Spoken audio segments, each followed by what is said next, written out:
بلا بسم الله والحمد لله والصلاة والسلام على رسول الله وبعد adeer waa mahadsantaa fursadda aad siiseen haddaan ku horeeyo guud ahaan arrimaha Soomaaliya Soomaaliya muddo badan ay ku soo jirtay mushkilada isxigxigay oo runtii ila daala dhacaysay dagaallo sokeeye iyo abaaro iyo masiibooyin runtii aad ugu dheeraaday ayay muddo dheer ku soo jirtay iyo dawladda aan taag badnayn oo mar waliba ayaga laftoodu lagu dhadhaganaay waxaasoo dhan bay ku soo jirtay maanta waxay soo gaartay xilli dawladdan iyo tii ka horreysaba ay ahaayeen dawlad rasmi ah oo ku meel gaarkii ay ka baxeen arrintaas marka waxaad moodaa inay in badan oo soo celisay karaamadii iyo sumcaddii iyo sharaftii Soomaaliyeed wax badan oo ka dhinaanaad oo ay ka dhiman yihiin oo shaki kuma jiro oo arrimaha Soomaaliya inay dib u soo laabato xoog iyo quwaddii iyo caalamka haybadda ay ku lahayd runtii waqti dheer inay qaadan doontaad moodaa laakiin wax badan oo ka soo laabtay oo runtii siyaasadda dibadda oo kaleeto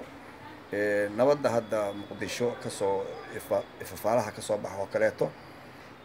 rajo soo celinaad moodaa hididiila runtii muuqata oo u eg sawir dawladeed iyo maaragtay muxuu ahaay haybad nabadu ay ka soo muuqato waxyaabahaas markii la fiiriyo sida hadda aad ogtihiin ama dadku ay arkayaanba inta badan magaaladan Muqdisho waxaad moodaa waxa aan fiiyay oo dhibaatada runtii dadka murugta aad u geliyay oo aad moodaa inay maaragtay culays badan ku hayaan waxa kamid ah qaraxyadii iyo dilalkii faraha badnaay oo mar waliba dadka la beegsanaya iyadoon la ogeyn sababta loo dilayo midka wax dilayna malaha uusan ogeyn wuxuu dadkaas u leynayo rasuulka walaalihiisa arrintaas waxaad moodaa hadda inay xoogaa soo yaraatay wax badan oo maaragtay runtii hoos u dhacaha ku jira oo nagala muuqda dilalkii iyo qaraxyadii iyo waxaasoo dhan waxaad moodaa arrintaas inay runtii horumar laga gaaray ama tallaabooyin badan oo runtii hidiidila hore loo qaaday midda kaleeto ayadana isla xisaabtanka iyo dawlad wanaagga iyo mushaarooyinka ay shaqaalaha iyo ciidamadu qaateen waxaasoo dhan markii la koobay hidiidila muuqata marka waxaan leenahay dhibaatooyina way jiraan oo wali wax bisalkii dawladda dadku uma bisla kalsooni badani ma jirto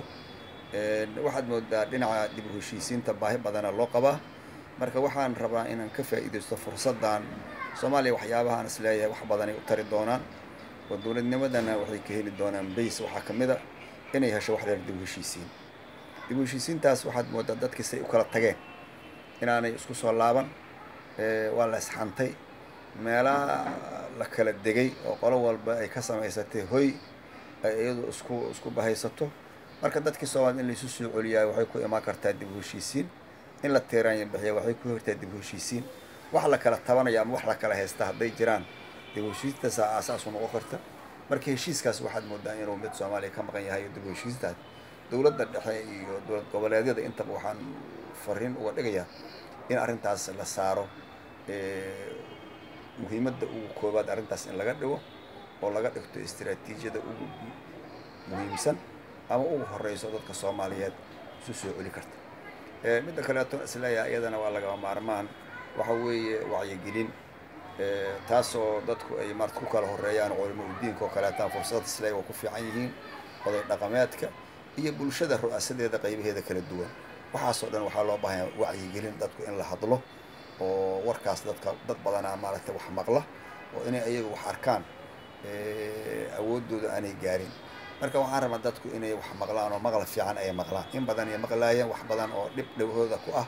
ama culayska ku sii badiya laakiin hadda inay maqlaan wixii hore wax ka duwan oo wanaag iyo maaragtay isu soo dhawaasho iyo dawladnimo iyo nabad iyo horumar ka turjumaya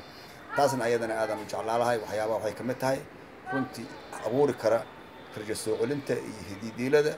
iyo maaragtay muxuu ahaay horumarka ay Soomaalidu hadda u sii socoto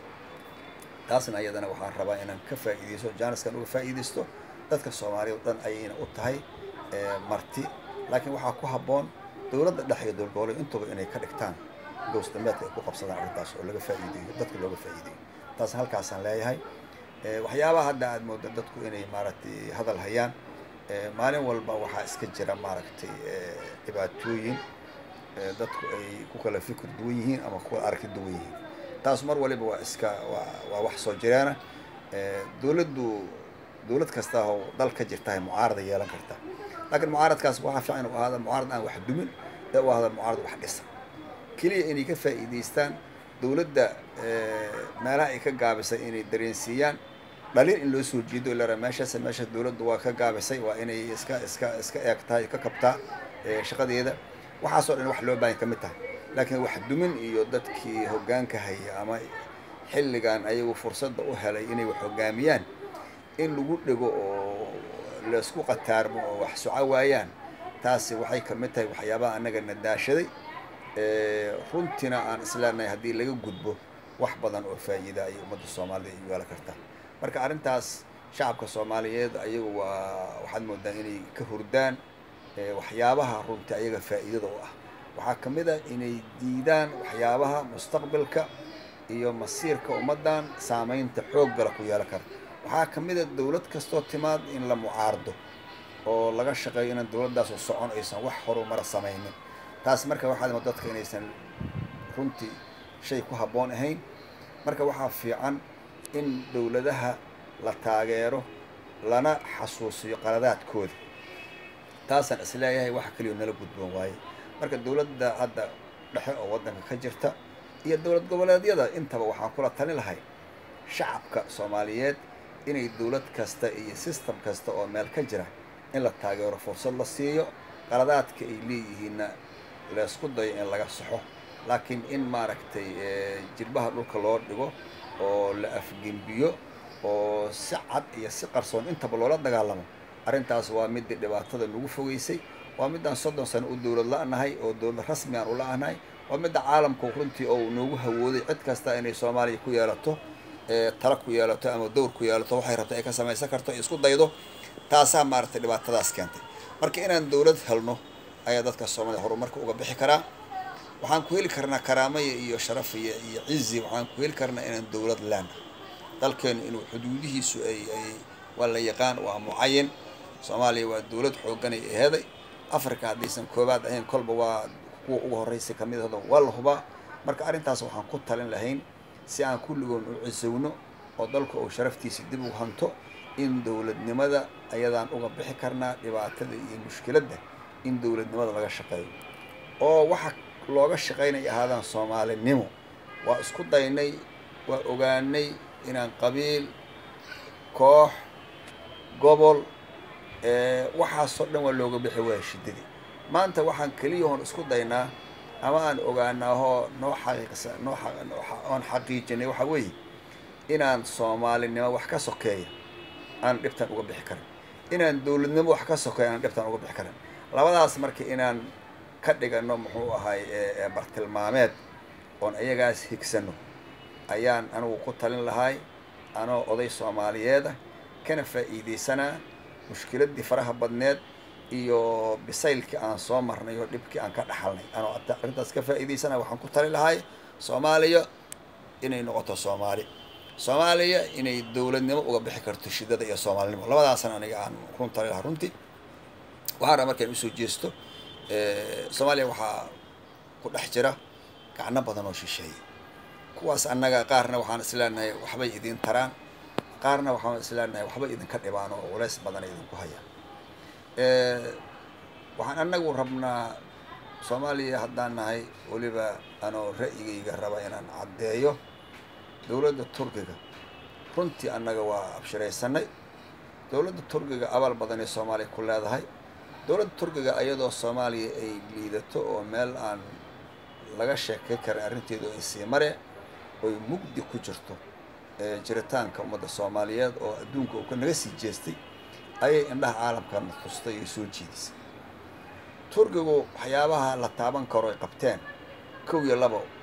waa ka badan yihiin ilaa hadda waxaan maaragtay muxuu ahay aan rabnaa inaan runtii aan caddeyno Turkigu annagu waxaan u aragnaa inuu Soomaaliya walaal la yahay Soomaaliya inuu saaxiibkeed yahay Soomaaliya inuu u qabtay wax muuqata oo la taaban karo oo wax shakiyo ku jirin waxaa hadda cusub oo dadku in badan ay ra'yiyo kala duwan hadday rabaan ay ka qabaan saldhigga ciidamada qalabka sida oo Soomaaliya laga sameeyo oo Muqdisho laga sameeyo saldhiggaas annagu waxaan ka qabnaa cabir fiican aan ka qabnaa maxaa yeelay Soomaaliya waxa burburay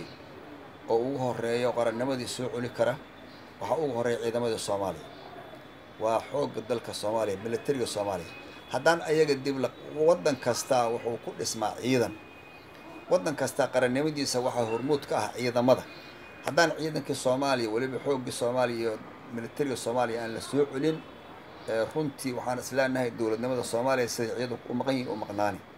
waxa kaliya marka ciidan Soomaaliyeed lagu hana karaa waa inay helaan ciidan dadkii waa joogaa dhalinyaradii waa joogtaa saraakiishu waa joogtaa laakiin waxaan leenahay tababar iyo maaragtay basement ciidankii laga dhiso iyo waxaan leenahay hub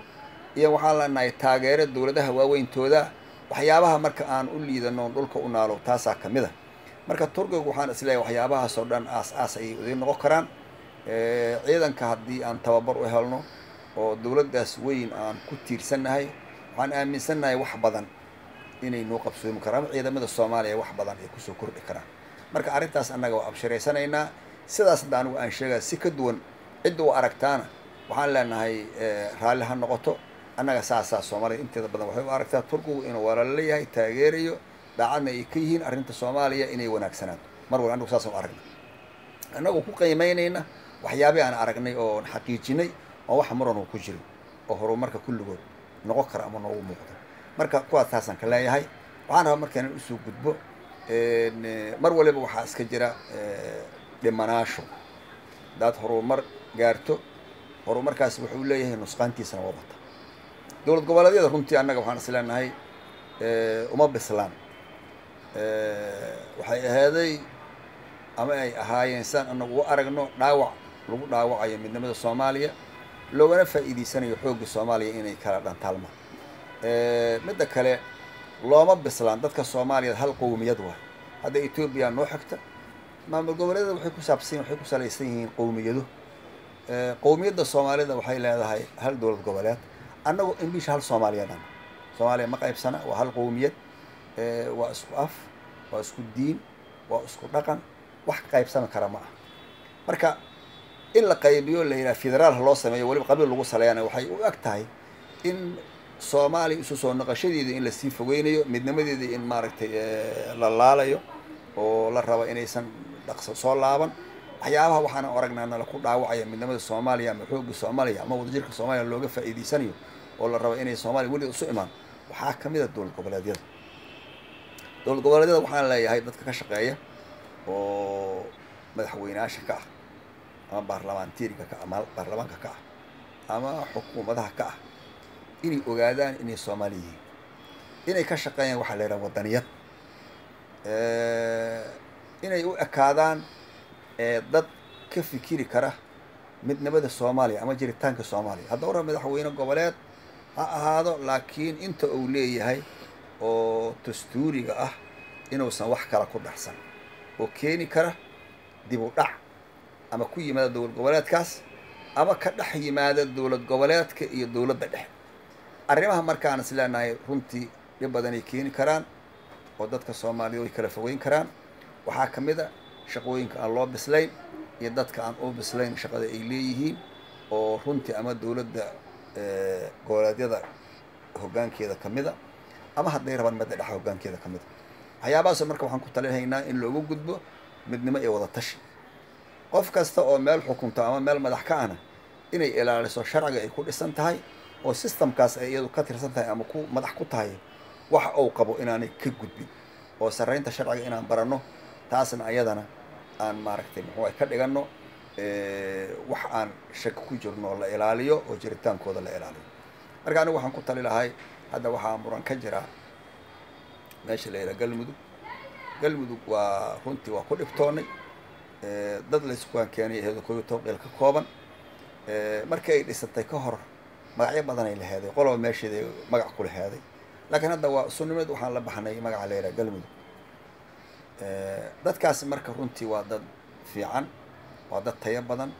waa dad firfircooni badan laakiin waxaad muddadan dagaalku u sahlan yahay inay isqabtaan marka waxaan ku talin lahay waxaas dhibaan ka soo marnay waa dhisnay waa la aqoonsan yahay inaan la dumin oo si fudud lagu dumin inaan lagu dumin guruubaysi inaan lagu dumin qof jeclaysi inaan lagu dumin wax dhadhan qabiil leh oo aan ognahay meeshay ku dambeynayaan haddii wixii la qabiilayo meesha ay tegi waa naqaana annaga qabiil markaan u kala baxno meesha una geyna waa naqaana natiijadiisna waa naqaana marka waxaan rabnaa inaan arrintaas ka gudubno oo ka qaadano waayo aragnimo nagu filan ka helnay maanta marka in basayl nagu filan inaan qabiil ka helnay aan aaminsannahay marka waxa noo dhismay oo maalinta aan dhisaynay waxaan ka mid ahay dadkii lagu aas-aasay jiritaanka ama dhisidda galmudug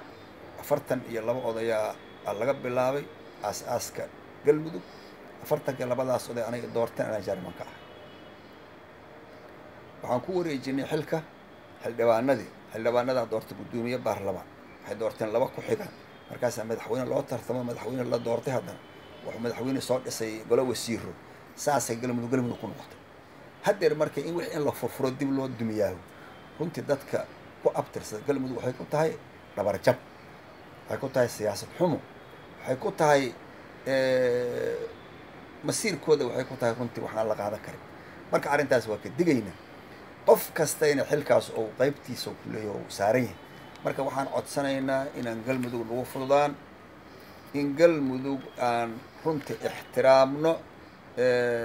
dowladnimadeeda iyo wadajirkeeda iyo magaceeda sharafta iyo karaamada wata martaasna ayadana sidaas ayaan ka leenahay waxaan rabnaa oo kale halkan inaan uga faa'iidaysto fursaddan gabar Soomaaliyeed oo runtii fanaanadahoo aan maqlay inay dhibaato badan qabto ayadana ummadda Soomaaliyeed inay u gargaarto maadaama qof magac kule ay ahayd waddanka ayadana waa ku daraya fikirkeyga iyo odotinimadeyda gabadhaas waxaan leenahay hadday dhib qabto dhibkeedaas walaalaha Soomaaliyeed ha ka shaafiyaan oo meesha ay ka dhiban tahay haddii looga heli karo daawo ha laga daweeyo islaamkay u taallaa ummadda Soomaaliyeed dhex joogta qof magac leh ku ahaada kolba dhibkaas marka in looga gurmadana iyadana taladayda ka mid tahay aad u mahadsan hada billahi tawfiiq